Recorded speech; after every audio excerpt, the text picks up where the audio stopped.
After the past few seasons were over, Indiana basketball fans seemed more excited.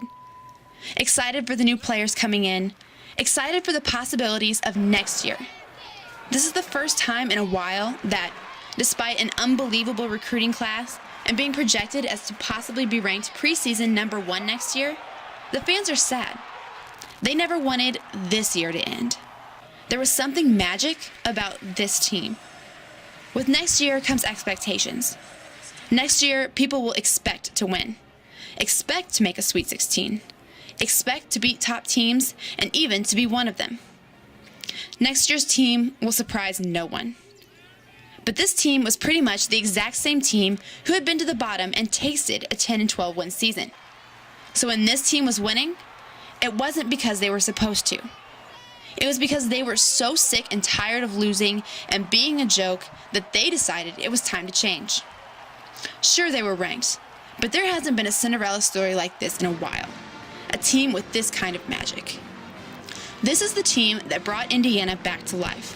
And as exciting as it is to look towards the future, it's even sadder that we have to say goodbye. It's a great feeling, knowing that you're a part of this, special group of guys who brought it all the way back to the Sweet 16. But, it's hard to think that, when we wake up tomorrow, we won't be game planning for anybody else. That's a feeling that just, kind of makes you sick to your stomach.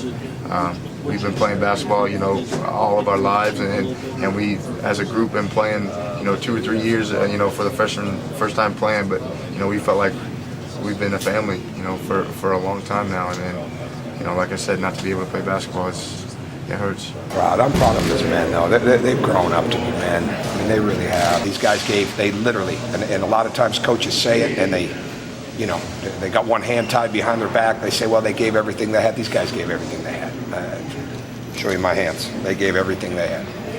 The work ethic, the player development, that's always been a cornerstone of how we've coached. It'll continue to be that way, and that's how we'll recruit. That's how our players will demand it now.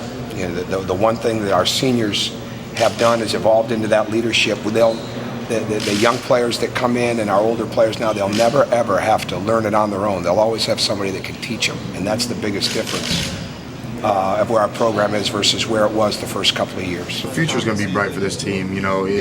Coach Green and his staff, they're going to have something special next year. But right now, you can't wait for the future. But right now, you're just going to stick right here and just be with these guys right now, these seniors who work so hard.